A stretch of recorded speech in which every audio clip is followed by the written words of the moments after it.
Girl, why is it that I always got a story to give y'all before I do any damn thing up here?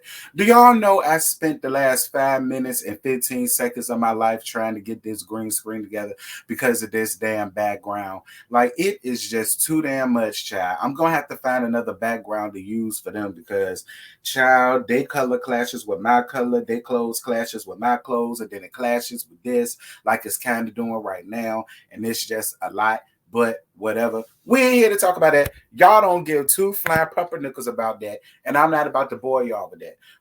I'm here to give y'all Roa. Season 14, episode 4, Big Apple Squabbles. Dear God. So MasterCard goes to look at a piece of lot that she done got to build her a new little swanky house at, y'all. MasterCard finally decided to do her due deals and she's getting it done. And she invited all but who? Sheree and Kenya. Mainly because both of them hoes was working on they. Listen, she invited them for the same damn reason that they fell out with each other because both of them had the same damn storyline of a house that almost never was. So, I'm just gonna leave it at that. I'm leaving it at that. They came there for MasterCard for support, and that's where we're gonna let that be. So MasterCard closet gonna be bigger than her bedroom. And when I heard that, I said, look, you know what? I don't think Sheree should have been the only one on the Yala Van Zandt Fix My Life. I think MasterCard should have went up there too because you can always tell a bitch that ain't grow up with much of nothing at all. It shows by the way they view things and how they materialize things and how materialistic things takes precedence over real life shit. Like priorities, you understand? Like you want your closet bigger than your bedroom. My thing is, MasterCard girl, if you got all this money, you should be able to afford you a big ass master bedroom with a big ass fucking closet. All right. I ain't never seen no rich and fabulous woman, you know what I'm saying, having a house built who has to compromise their bedroom for their closet. That's stupid. That's stupid. Half of them damn clothes, Marlo, you probably haven't even worn. Probably never even wear damn wear. Girl, quiet as it's kept, you give me the type where you only wear something one time and then it's put back in the closet and it just hangs there collecting mothballs and dust. Like, but whatever, girl. Listen, that's your stolen money that you done goop these people out of with this sham that you got going on. So it is what it is. I ain't about to hate on you for gooping these hoes about their damn money. If they foolish enough to go for that bullshit, you foolish enough to do it. That's the same thing I said about Rashida and Press. I get it. So MasterCard brings up how they always questions where her money comes from. Listen.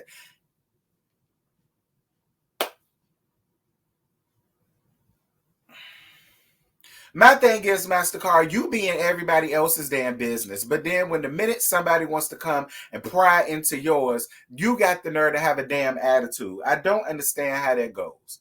And we all wondering, where the hell is you getting this money from, girl? What Nigerian is you scamming and scheming? Whose money is paying for all of this shit? Because that's really what the hell I think. Moving on. So when asked about Tyrone Child, she claimed that Tyrone said that he wanted to meet all of them. But then we all know how that happened. His ass never showed up. So we already know how that storyline went because it played out in the blogs already. So that's failed. Moving on. Girl, that thing is a whole clown. That storyline dead. Moving on. Candy, another dead storyline in my opinion. Candy and Ty walking around their neighborhood. So she decided to turn this thing into a couples thing. Fine. So Ty brings up wanting to check out his place in New Jersey, but Candy still ain't here for it, and Ty calls her selfish, and I was on his side with that. And y'all know I love Candy down. I love Candy DeBurris, and I rocks with Candy DeBurris Tucker the long way. But Candy, you can be a little selfish. You can. And I know people love to give Todd much. I understand it. But at the end of the day, I get his feelings in this moment. Like, damn. Let me have one thing and you get excited about it the same way I get excited about the shit. Much like how I don't mind living in this house and my name ain't on it. The minute you decide that you don't want to be with me no more, you really can put me the fuck out. And I have no choice but to go. Why? Because my name isn't on the title or the damn deed. So I'm gonna move on because I don't want to get Candy D. Burris Tucker too much. And y'all know I love Candy D. Burris and I don't want to get too much, but I'm just saying, sir, your selfishness does show a lot. It do. It do. Um, so Drew and Miss Ralphisha is at home and they finna have I don't feel like doing my fans child. But yeah, Drew and Miss Ralphisha, honey, they getting ready for Dr. Ken to come around there to do a counseling session with them. Girl, because of the shenanigans that took place down to their telenovela, when he left her just sitting there playing around with the phone, I'm telling y'all that they shit is a soap opera. It is. This shit is a soap opera. This ain't nothing but another road to Drew. That's honestly how I feel. I'm just gonna be honest. But whatever. So since that happened down there, that telenovela, like I said, Miss Ralphisha had the nerve to pack up a small little bag and move into one of the little boys' bedrooms. I say, bitch, you had to pack a damn bag to move into another part of y'all damn house. Like, y'all not living in some shit that Candy and Todd is living in. Like, I didn't understand the reasonings as to why you had to go through the lengths to pack a damn bag. Like, you can't stand Drew that much. That's honestly how, like, it's what it. So Miss Ralphisha says that she didn't feel appreciated because she said, listen, I'm being an asshole and I don't care. I'm calling him Miss and she because she was being a complete bitch this entire damn thing and down to the end with the me, I, but she, and yeah. So that's why Ralph getting what she getting. That's why Miss Ralphisha getting what she get. So she says that she didn't feel appreciated by nothing that she did, and instead of she was trying to make Drew feel special and a queen by giving her steak and lobster when she really deserved a Lunchable, bitch. And I said, well, good God Almighty, well, listen, when you're used to downing somebody and putting down somebody and talking down to somebody and treating them like whatever, you know what I mean? Hey, you do it in front of other people because you're just so comfortable with it and you know she's not gonna go nowhere. And even if her friends do see it and pick it up, you know that she's still gonna stay. So I just kind of feel like that's where Ralph is at the moment. And that's why he just didn't mind saying some shit like that. Like, because I just didn't think what Drew said really deserved all of that. But whatever. So Miss Ralphisha do what all bitches do, and that's throw the next hoe up under the bus and start being messy and spewing out things that they done said and in the privacy of their homes by sitting up there talking about something, calling out what he said about him being a maniac. And Drew said, no, Miss Girl, that only came because you brought him up, which you did. It was petty. It was so petty. He gave them some 30-day assignment to do where they have to be vulnerable with each other and tell each other how they feeling and the other has to listen. And if somebody blows up or argue over the person trying to tell them about their feelings, then they got to be a slave to that person. Some he said, girl, I don't know. Like, I'm getting a headache just talking about them. Moving on. So Candy sends Patrick and Miriam around to folks' house, sending their asses door to door, butt ass naked in the middle of the fall time. Well, not butt ass naked, but close damn to it. Sending them little candy coated gifts and sexy little gifts and lingerie and stuff like that. I guess for them to bring on a trip to have some fun with their husbands or whatever the case may be. And it's just amazing to me at how MasterCard and Kenya are just like, girl, listen, it ain't her fault that y'all want to be prudes. All right. It's not her fault that y'all prudes. It's not her fault that y'all ain't jumping on the dick that y'all see. That ain't her fault. Like, y'all know what Candy give. Y'all know Candy is very sexual. She's very erotic. Y'all already know what she gives. Like, so that the child was given was just too damn much. Like, at least Drew and Sanya and Sheree and all of them, like, at least they was able to take it for what it was. It was a lighthearted little kiki. Oh, this was fun. It was funny, blah, blah, blah. And it was just that. Y'all making a big deal over that. Relax. The people that need to be the most upset is Patrick and Miriam, because now, don't get me wrong, Miriam, I lived for you and what you had on. I still don't like you, but I lived for what you had on. But Patrick, I like you a lot, Patrick, but I swear you got the body of a baby mama. All right, like, how is it that Todd got more abs at damn near 50 than you do, and you ain't even 30 yet? I think you 27.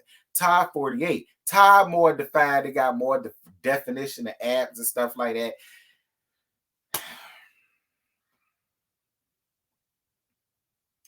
Put that bird back in the cage, Patrick. Put the bird back in the cage, honey.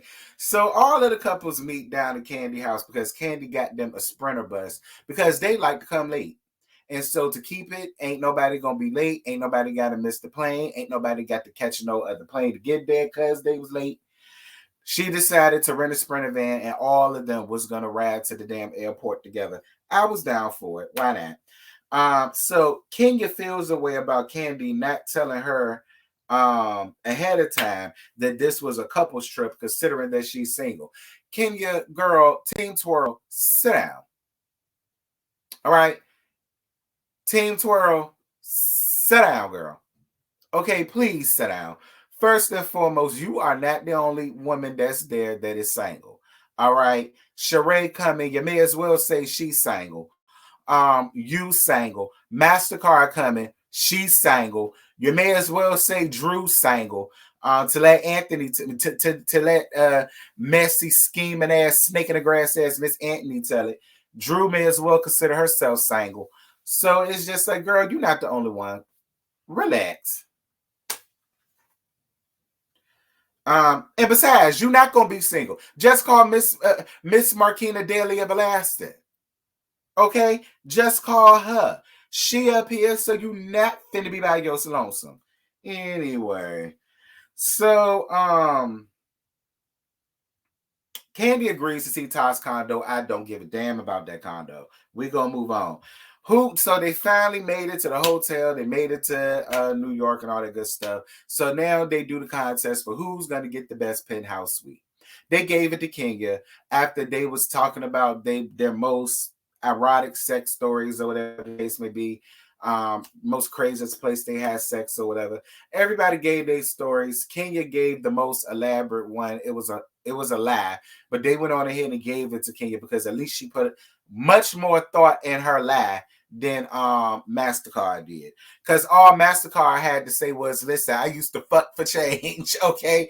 I used to fuck for change. I used to fuck for bags. I used to fuck for Rolls Royces. I fucked for my townhouse. More than likely, she fucked for the bad money for this plot of land. You understand? She fucked for the archive, aka La Sham. Like, whatever. Move on. Moving on. So Sanya tells Aaron what happened with Sheree and Drew down to the tea party. And Sanya's looking at Drew sideways because of her still keeping Miss Scheming Snake in the Grass as Anthony as an assistant, feeling like she must be equally as messy. And I had to agree with Sanya on that because it's like, because I keep saying Sanya. It's Sanya. I agree with Sanya 1010% because it's like you're basically fostering an environment to where everybody that you're with is messy. Because if you got one messy assistant, then I'm gonna look at all of your assistants as messy. I wouldn't want to be around none of them hoes or tell none of them my damn business. So I was on senior side with that. It does make you look crazy that you sitting here still keeping on an assistant that's running with this lie about, or allegedly it's a lie, about what Miss Ralphisha really got going on around there. I was on her side. Anyway, so Drew feels like Sheree made her friend a puppeteer to say that about Miss Ralphisha. Girl, no, she didn't. Be clear, Ralph. Be clear, Drew. You started that with Sheree by writing what Miss Anthony told you on that note card. You started it. You started it. You brought it up. She finished it. That's how I feel. I don't feel like she had her friend be a puppeteer or pulling strings or doing nothing like that. She basically just said, nah, your assistant is what's messy because they run around here telling all your damn business. Moving on. So the group goes to see Todd's condo. Listen, everybody felt the same way I felt when she first said it back in episode 2. I said this way back in episode 2. Girl, just gut it out, remodel it, make it Charles, and you don't ever have to worry about that again. That's all you got to do. Like, Candy, I'm trying to get what you're saying, but I just don't. I don't. And I'm with Todd. It don't make no sense that whenever y'all do come to New York, y'all got to spend money on a hotel room when he got a whole damn condo in New Jersey. Girl, New Jersey and New York ain't that far from each other. Okay, if you leave on time, you'll get to where you have to get to on time. Y'all made that a thing, and I didn't feel like that deserved a whole damn scene of Kenya sitting up there trying to play Bob the Builder, all of a sudden wanted to remodel and revamp and all the rest of that. Like, I guess Team Twirl. Anywho, so they get down to dinner, and I can't think of who it was that pointed out Candy not wearing her wedding ring. But Candy don't wear her wedding ring, and she don't give much of an excuse or an explanation as to why she don't. She just don't. But they made it a point to see that Todd wear his. Then we see that Ralph does wear his ring, but Drew doesn't. But Drew said her ring stopped fitting when she, had baby fat or whatever. And then, once she lost the baby fat due to the liposuction and whatever else she got around there, because it had nothing to do with dropping with Drew. That's, she just been so used. No, she said after that, that's when they started having problems, and she just didn't feel the need of wearing it, I guess. So then we get down to the telenovela, a reoccurring thing. And that's that's Miss Ralphisha and Drew in they element, they acting bubble, reading off the same script that they done had all this time. We get back down to the assistant. But what I will say about this that I like is how Kenya, Team Twirl, you all right with me, bitch. I totally appreciated you for calling out Ralph and his foolishness. And I totally appreciated the similarities that you gave between Miss Ralphisha and Miss Marquina Daly Everlasting, because you are absolutely right. He does remind me a lot of Miss Mark, honey. They do. They mirror each other. They really do. I was glad that you brought that up. I was here for Marlo calling out Drew for staying around, sticking around, being a willing participant and a doormat. I was down for her, calling her out on that, because that was some real ass shit, and I was here for it. Then they was trying to give Drew examples, and then that's when, her thing with Sheree is she didn't like her bringing that accusation out about Miss Ralphisha without proof. And then that's when Sheree said, well, I'm glad you brought that up, sir. And she came and she called out the text messages and the picture and every damn thing that your messy ass assistant gave her ass. I was down for it.